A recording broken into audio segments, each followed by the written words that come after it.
technique of using foils is very popular in salons.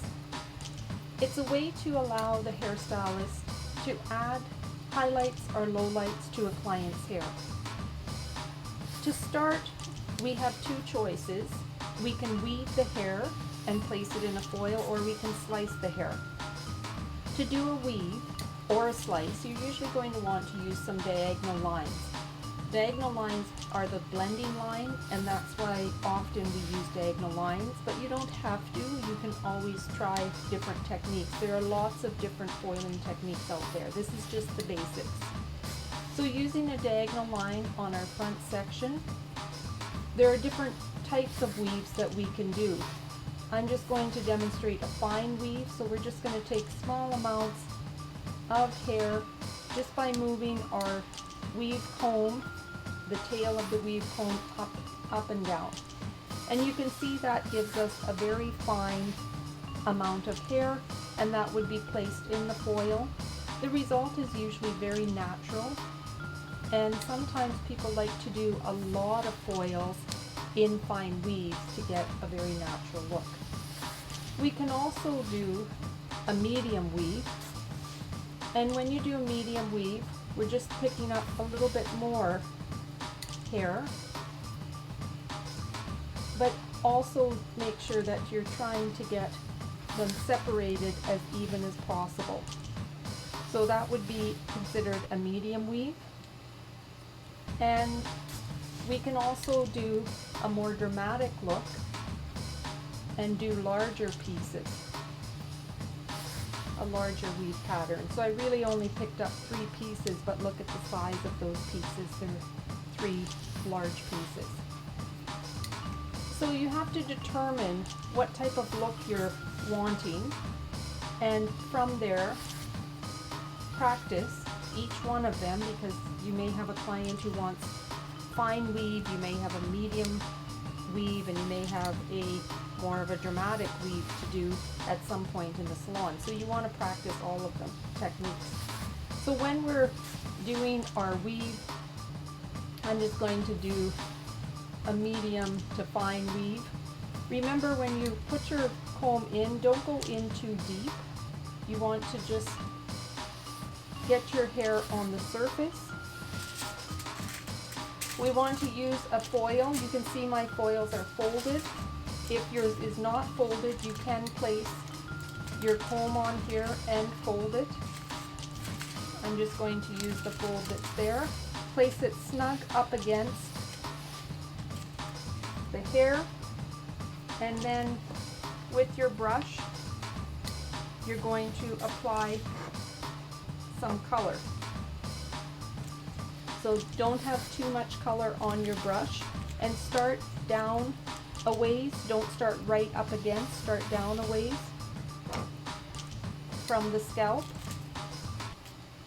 You can hold your foil into place and just work that in. Work with your brush vertically, and sometimes even zigzag, just to make sure you get the color all through and evenly distributed.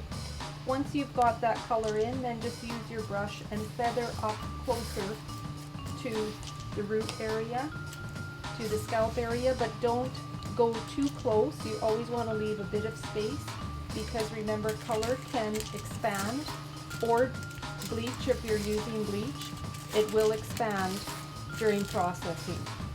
And then just don't take your don't put a crease here, because if you put a crease here, we can also move the product inside.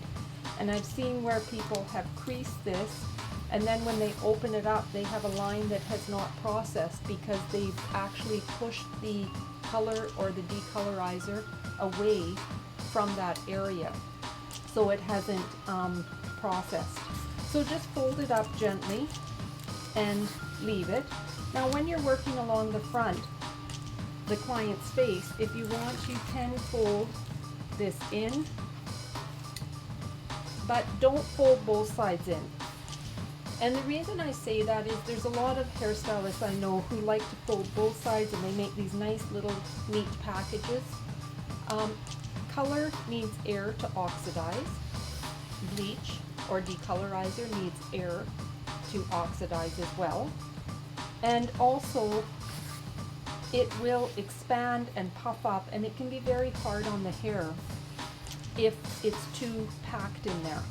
So by leaving one side open, we're allowing the heat to release slightly, and we're allowing the air to oxidize our product that we're using.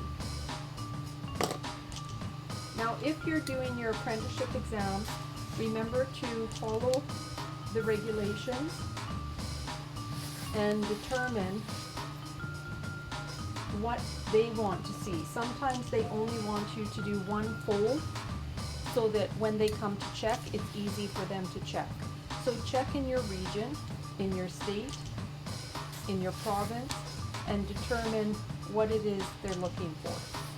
Okay, so now we're just going to do another weave. So I've taken a diagonal line again, and I'm just going to go in, and remember, don't go down too deep, and try and make your weaves as even as possible. So we're just going to go in, pick up the small amount of hair,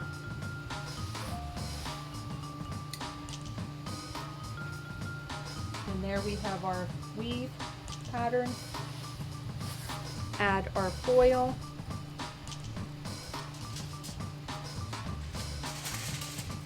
Keep it right up. Keep it in position, and you can hold it with your hands. You can just hold it with your hand underneath. It's up to you. And place your color on the ends first. Now, if this client had a regrowth, if the client had ends that were a bit lighter, we would only go down to those lighter ends and just sort of feather it in. When we get everything on the foil, then we can, all our product on the foil from the mid shaft, then we can feather in near the root. And again, reminder, don't go too close. Fold this in half. Try and be neat with your folding. And again, if you want, you can leave it like that, which for a lot of exams, that's how they want you to leave it. Or you can fold it away from the client's face, but allow one side to be open. So that's our weaving. For slicing, we're going to take a section out, and instead of weaving, we're just going to do a thin slice. So just a slice being more of a straight line, but a very thin amount of hair. When I find slicing popular to use, like when I enjoy using it, is when I'm highlighting blonde hair. Because a lot of times when you weave, if somebody is naturally quite blonde, they don't see any results, and a slice will show them more the end result. They'll see something in the hair. With weaving, it tends to blend with a lot of the blonde hair. It blends too much. So again, you can see I've placed my color here. I haven't put any near the scalp yet. Once I've got it worked in, then I can go back in and feather up near the scalp. And I'm ready to fold that over. And again, do not make, if you want to pack it down, just use your comb gently to pack it, but don't squish it. You will move the color and possibly move it off the hair. Okay, so just one more slice, and you'll notice we leave hair out in between. And there's another video about back-to-back weaves, and that's going to be coming soon. But for weaving and slicing, typically when we weave, we only add color to the top, and this we don't add any color. and that's just a regular weave. Now if you're doing back-to-back weaves, it's a little bit different, and that's another video. But in slicing, it's the same thing. We take out a thin slice of hair, and you can see some hair is not going to be in the foil.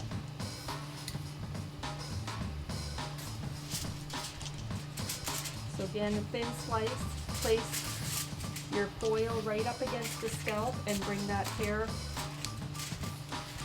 down on that foil.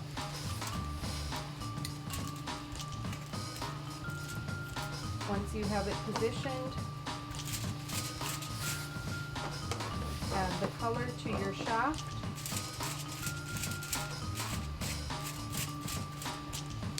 And once it's in place, then you can add your color just by feathering up near the scalp area. But remember, never go too close to the scalp.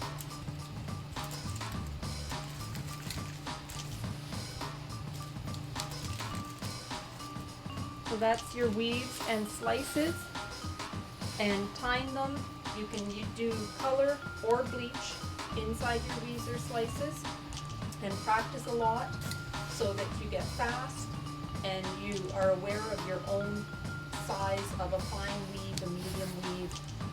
Remember, the thicker the weave, the more dramatic the look, and the finer the weave, the more natural the look.